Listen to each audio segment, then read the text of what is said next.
দেখো আমার কাছে এসো না আকাশ। আকাশ দেখো আকাশ, আমি তোমায় বারণ করছি, আমার কাছে তুমি আসবে না আকাশ। আমার কাছে এসো না আকাশ, আমি বারণ করছি।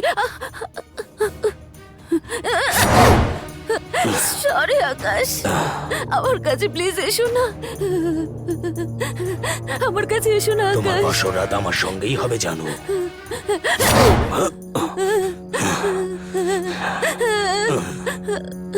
কাছে আমার এসো কাছে এসো জানো, না আকাশ। কাছে এসো বলছি তো। সরি আকাশ, আমার কাছে এসো না, এসো না আমার কাছে, আমার থেকে দূরে থাকো তুমি।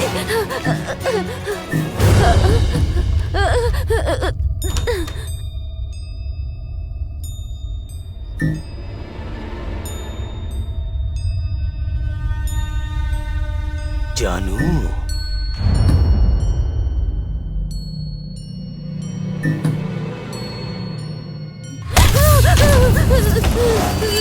আমার কাছে এসো, আমাকে ছেড়ে দাও আকাশ। আকাশ আমার ছেড়ে দাও, ছেড়ে দাও আকাশ।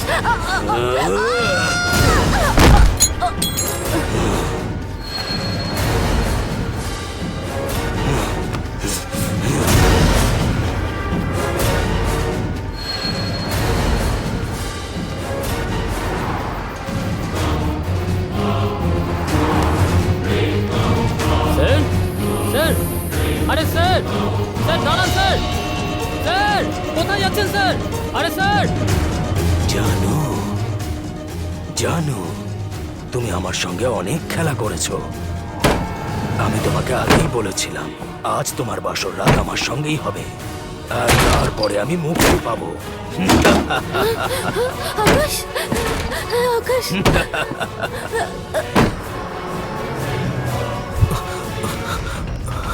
আকাশ, জানো কি? আকাশ, আকাশ, জানো কি? আকাশ,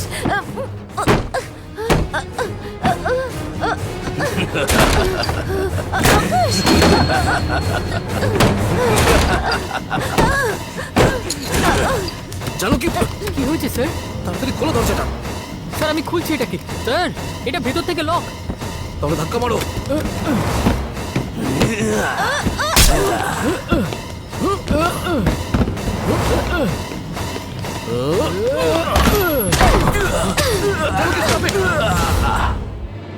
তাহলে ও বেড থেকে নিচে পড়ে যায়, বেডশিটের ভিতরে ঢুকে যায়, দেওয়ালে তোমার মাথা ঠুকে দেয়, ও তোমাকে মারার জন্য সব সীমা ছাড়িয়ে যায়, কিন্তু ও তোমার রেপ করেনি। তাহলে আর প্রবলেমটা কোথায়? ভগবানের শক্তির কাছে ভূতের শক্তি হার মানে। দুষ্ট শক্তি আমাদের কোনো ক্ষতি করবে না। এই খারাপ শক্তিরা নিজেদের ইচ্ছে পূরণ করার জন্য আমাদেরকে শুধু ভয় দেখায়। ওরা আমাদের কোনো ক্ষতি করতে পারে না। আমাদের কোনো ক্ষতি করার জন্য এই আত্মাদের শরীরের প্রয়োজন পড়ে। আত্মাদের কাছে শরীর নেই, এটা ভুলে গিয়ে ওরা নিজেদের ইচ্ছে পূরণ করতে চায়, কিন্তু ওরা এটা একদমই করতে পারে না। যেমন ধরো, ওরা খাবার খেতে চায়, কিন্তু ওরা শুধু খাবারটাকে দেখতে পারে, কিন্তু তার স্বাদ কেমন তা জানতে পারে না, কারণ সেটা খেতে পারে না। ওরা ওই স্বাদটা নেওয়ার জন্য ওদের একটা শরীরের প্রয়োজন পড়ে, যেটা হাড় মাংস দিয়ে তৈরি। ওদের ইচ্ছে পূরণ করার জন্য ওরা কারো শরীরে ঢোকার চেষ্টা করে, বুঝতে পারছো? আর এই আত্মারা ভালো লোকেদের শরীরেই ঢোকার চেষ্টা করে। সো একটা আত্মা তোমার স্বামীর শরীরে ঢুকে তোমাকে রেপ করতে চেয়েছে, এটাই বলতে চাইছো তো? তাহলে তুমি নিজেকে বাঁচানোর জন্য তোমার স্বামীকে চাকু দিয়ে আঘাত করে ওকে মেরে ফেলো। হ্যাঁ স্যার, ওনার কথাটা শুনুন। শোনাও। এই, তুমি আমাকে যা বলছিলে সেটা স্যারকে বলো। স্যার ওই কলোনি তৈরি করার সময় ও কন্ট্রাক্ট লেবারদেরকে নিয়ে এসেছিল। সবাই ওকে ক্যাপ্টেন রাজু বলেই ডাকতো স্যার। ও মানুষ নয়, ও শয়তান ছিল স্যার। কোনো মেয়েকেও ছাড়তো না স্যার। না না না, ছেড়ে দিন আমায়, ছেড়ে দিন, ছেড়ে দিন আমায়, ছেড়ে দিন। ও ছোট মেয়েদেরকেও ছাড়তো না স্যার। একদিন আমার ছোট্ট মেয়েটাকে রেপ করে ও মেরে ফেলেছিল স্যার। ও একটা শয়তান ছিল স্যার। সেজন্য আমরা সবাই মিলে ওই ক্যাপ্টেন রাজুকে শেষ করে দিয়েছিলাম স্যার। ওকে টুকরো টুকরো করে কেটে কংক্রিটের সাথে দেওয়ালে পেস্ট করে দিয়েছিলাম স্যার। এটাই হয়েছিল স্যার। স্টোরি ভেরিফাই করেছিলে? হ্যাঁ করেছিলাম স্যার। ও বলছে টাইম পিরিয়ডে রাজু নামের এক ব্যক্তি নিখোঁজ হয়েছিল স্যার, যার কমপ্লেন ওর স্ত্রী বিজয়নগর পুলিশ স্টেশনে করেছিল। এখন ওর নাম মিসিং লিস্টেই আছে স্যার। ওর ছবি পাঠাও। ঠিক আছে স্যার। সো তোমাকে যে রেপ করতে চেয়েছে সে হলো ভূত, আর এই ভূত হলো ক্যাপ্টেন রাজুর আত্মা। হ্যাঁ sir. Madhumati madam, yes sir. CRPF, CISF, CID, CBI, task ফোর্সের স্পেশাল টাস্ক ফোর্স, কেটিএফ ওয়ারগ্রাউন্ডস, সবাই কি এখানে? না স্যার।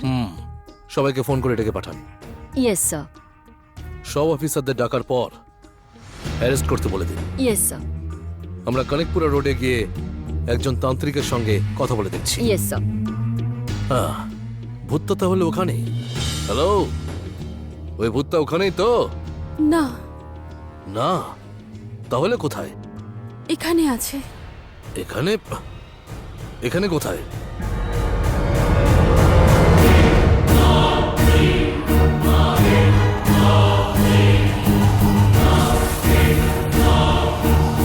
আমার পাশে। এই ফাজলামো চলছে নাকি এখানে? জেলে ভরে দেবো কিন্তু।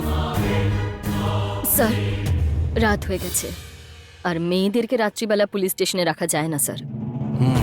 ঠিক আছে, ঠিক আছে, নিয়ে যান। হ্যালো, কাল সকাল 10টায় আবার ক্যাপ্টেন রাজুর বিষয়ে কথা বলবো। নিয়ে যান ওকে।